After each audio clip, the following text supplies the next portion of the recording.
다음에 21번. 구멍이 50 플러스 마이너스 1일 때 억지 끼워 맞춤에 축 지름에 공차는. 억지 끼워 맞춤 하면요. 억지 끼워 맞춤. 자, 여기가 지금 구멍이 최고로 작을 때예요. 그러면 지금 구멍보다 억지 끼워 맞춤이니까 구멍이 작고 축이 커야 되죠. 그러면 이거보다는 전부가 다 커야 되는 거거든요. 자, 예를 들어 1번 같은 경우는 50에 플러스 여기가 0이니까 이거는 아니죠. 이거는 여기가 구멍이 더 큰 것도 있거든요. 그 다음에 2번도 마이너스이니까 축이 50에 마이너스 0.0이면 49.98이니까 구멍보다 작죠. 그러면 헐겁게 들어가죠. 이것도 역시 마찬가지예요. 이거는 이거나 똑같은 거고요. 근데 이건 어떻게 됩니까? 이거가 가장 클 때보다 축이 가장 작은 것이 요게 가장 작은 거거든요. 그거보다 이거가 더 크죠. 그러면 요게 억지 끼워 맞추면 되는 거죠.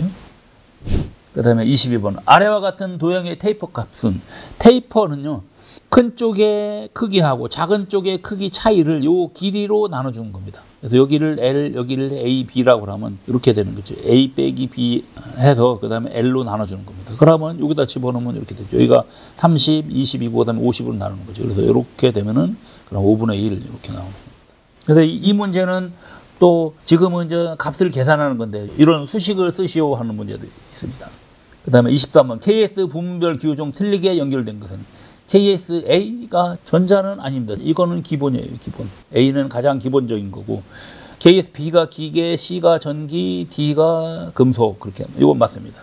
그 다음에 24번. 다음 그림에서 표시된 부분을 절단하면 그때 단면도의 종류로 옳은 것은. 자, 절단해 갖고서는 지금 A, B, C, D가 어떻게 됐습니까? 계단 모양으로 이렇게 돼 있죠. 계단 모양으로. 이렇게 A, B, C, D가 계단 모양으로 돼 있어요. 그래서 이런 걸 보고 계단 단면도가 되겠죠. 그러면 4번이 되겠죠. 그 다음에 25번. 다음 재료 기호 중 고속도강. 고속도강은 SKH라고 합니다. SKH. 근데 CP는 없습니다. SWS 이런 것도 없고 SM은 일반 탄소강을 말하는 거예요. 일반 기계용 탄소강입니다. 우리가 보통 많이 쓰이는 그 강제 명칭이 이렇게 있거든요. 이거 이렇게 알아두시면 됩니다. 여기다가 또 하나 더 한다 그러면 예를 들어서 SCR강. 이거는 크롬 들어가 있는 거예요. 크롬강. 그 다음에 SN강이 있습니다. 이거는 니켈강. 니켈이 조금씩 들어가 있는 거예요. 저합금강이거든요. 그 다음에 SCN강. 이거는 크롬과 니켈이 조금씩 들어가 있는 거. 그 다음에 SCNM강이 있습니다. 이거는 크롬, 니켈, 몰리브덴 들어가 있는 거예요. 그 다음에 SCM이 있습니다. SCM. SCM은 크롬에다가 몰리브덴이 이렇게 들어가 있는 거예요. 그래서 이런 거는 그 저합금강이에요. 이거는 이제 저합금강. KS 기호로 나타내는 저합금강 주로 많이 쓰는 게 이런 거다. 그 다음에 26번. 15mm 드릴 구멍의 지시선을 도면에 옳게 나타내는 것은. 자, 그러면 15mm 구멍이기 때문에 파이 15로 나타내는데 어느 위치다 할 건가 그걸 찾는 거거든요. 그래서 이때 구멍에 그 중심선에 나타납니다. 중심선 맨 위에. 그러면 1번이 되겠죠. 1번. 2번은 중심선인데 안에 들어가 있기 때문에 틀렸고요. 그 다음에 3번은 위인데 중심선이 아니라 외형선에 있기 때문에 이것도 틀렸고 이것도 마찬가지로 틀렸죠. 그 다음에 27번. EN-M50 곱하기 E6H란 나사 표시 방법에 대한 설명으로 옳은 것은. 그러면 여기에 지금 M이 미터 나사라는 겁니다. M. 미터 나사 이때 52 리드. 그 다음에 피치가 2입니다. 피치가 2. 그리고 EN이기 때문에 오른 나사 두 줄입니다. 그리고 6H는 요거는 등급을 나타내는 거예요. 나사 등급. 그러면 1번은 왼 나사기 때문에 틀렸고 그 다음에 두 줄 나사. 이거는 맞지요. 두 줄 나사 맞습니다. 그 다음에 유니파이 나사. 유니파이 나사는 M으로 안 나타나고 UN 그렇게 나타납니다. 또는 뭐 U 그렇게 표현하고. 그 다음에 피치는 1인당 산의 개수. 산의 개수가 아니라 피치는 산 사이 간격을 말하는 거죠. 자, 28번. 전공 문제입니다. 혼선차의 장점으로 틀린 것은 혼선차는 그 고로에서 나온 그런 용광로에서 처음 생산된 선처를 이쪽 제강 공장으로 옮겨주는 것이 혼선차입니다. 그래서 이걸 보고 또는 토페도카 그렇게 표현합니다. 그래서 혼선차의 장점을 틀린 것은 온도 강화가 적고 철 손실이 적다. 이건 맞습니다. 그 다음에 작업 인력이 적게 들고 레들 크레인을 감소시킨다. 맞습니다.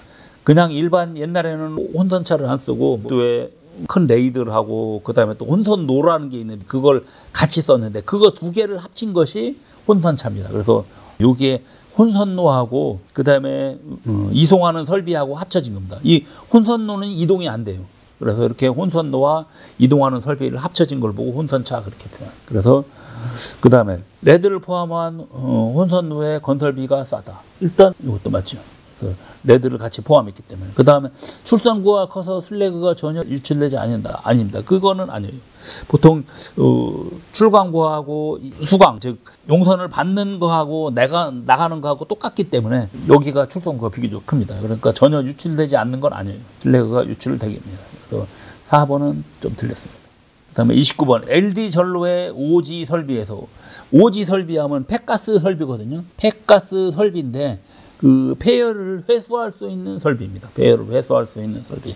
이게 폐가스 설비인데 폐열을 회수하는 거예요. 즉 그 폐열을 회수하고 LD 가스를 회수할 수 있는 거죠.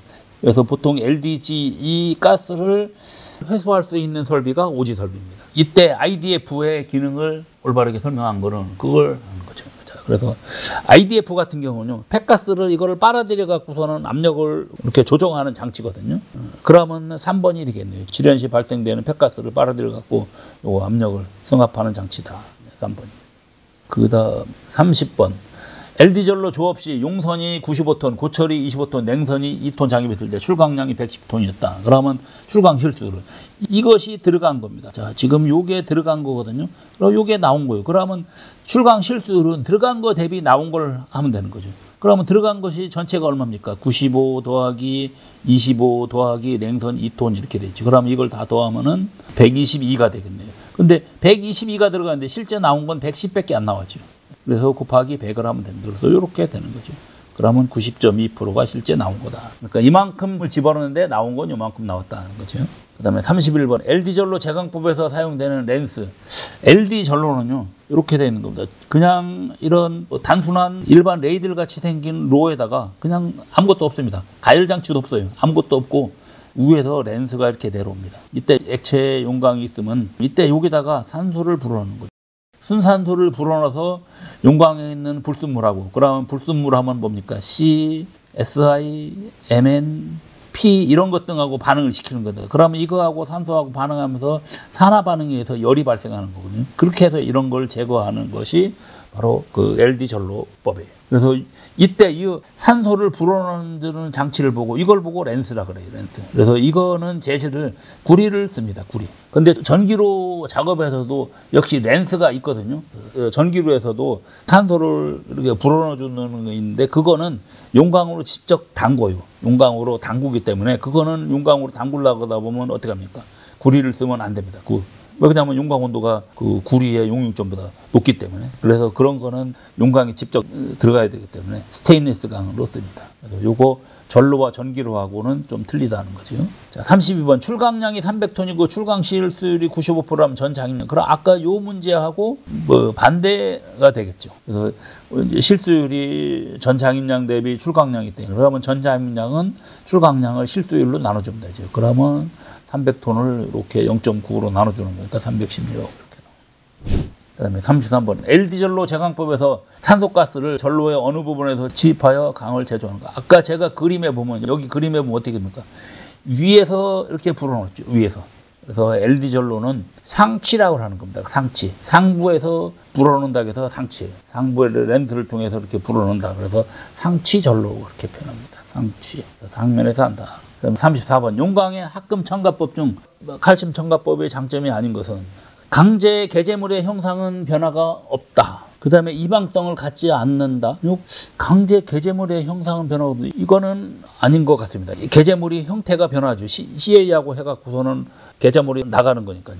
그러면 1번은 틀린 것 같습니다. 나머지는 맞는 것 같습니다. 그래서 이걸 CA를 탄 형태로 좀 커다랗게 해서 용광중으로 발사해서 안쪽으로 깊숙이 밀어넣는 겁니다. 그 다음에 어떤 제강 공정 가능하다. 그 다음에 청정도가 높다. 이건 다 맞는 것 같아요. 그 다음에 35번. 전기로 산화정년 작업에서 일어나는 화학 반응식이 아닌 것은 산소하고 반응하는 건데 실리콘이 산소하고 반응해서 SiO2로 이렇게 되고요. 그 다음에 망간이 O하고 반응해서 MnO, 인이 O하고 반응해서 P2O5, O가 H하고 반응해서 이거는 아닙니다. 그래서 1, 2, 3번은 맞다. 그래서 보통 이렇게 된 거예요. 실리콘이 이렇게, 망간이 이렇게, 그 다음에 탄소, 그 다음에 인, 크롬 이런 식으로 이렇게 반응한다. 그래서 산소하고 수소하고 반응하는 건 아니다. 그 다음에 36번. 전기로의 노외 정년 작업에서 그러면 전기로 작업을 하고 그 다음에 그 용광을 이제 출강을 해서 그거 갖고 별도의 다른 로에서 다시 정년 작업하는 거 보고 노외 정년 또는 2차 정년 그러거든요. 그때 VOD 설비라고 했습니다. 우리가 이런 노외 정년 2차 설비에서 V자가 들어가면 전부 다 진공이 들어가는 겁니다. 진공. 그래서 진공실이 있고 알곤가스 별도 취입하는 장치가 있고 별도의 정년용 산소 취입하는 게 있고 아크 가열은 안 됩니다. 아크 가열이 되는 건 보통 일반 LF법이라고 있습니다. 이렇게 가열 장치가 있는 노외 정년법은 LF법이 있습니다. 그런데 이거는 어떻게 되어 있는 거냐면 일반 레이들이 있으면 이후에 별도의 전기로가 이런 전극이 달린 뚜껑이 있습니다. 그걸 덮어갖고 하는 거예요. 그래서 이런 거 보고 이제 LF법이라고 합니다. 그 다음에 37번 전기로 정년 시 산화기의 큰 목적은 전기로는 정년 작업은 크게 두 가지로 나눕니다. 맨 처음에 산화기, 그 다음에 환원기로 들어가요.